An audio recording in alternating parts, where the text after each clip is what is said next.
Hello বন্ধুরা, কেমন আছো সবাই? আমি শ্রীজা। আমার ছোট্ট চ্যানেলে সবাইকে কেমন আছো সবাই? আমিও আছি, ভালো আছি। চলছে, প্রচন্ড গরম পড়েছে, গরমে সহ্য করা যাচ্ছে না। আজকে কোনো কাজ হয়নি, রান্না হয়ে গেছে কিন্তু কোনো কাজ হয়নি। তাই ভালো, কাজ করতে করতে 2 মিনিটের জন্য একটা ছোট্ট ব্লগ নিয়ে চলে আসি।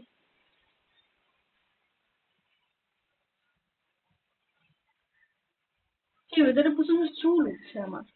তোমাদের কি সবার চুল উঠছে? আমার খুব চুল উঠছে, কি জানি। আর 1 মাস পর এভাবে চুল উঠলে ভেড়া মাথায় আসবো তোমাদের সামনে। আচ্ছা আচ্ছা, এই বলতে পরে কথা বলবো, টাটা।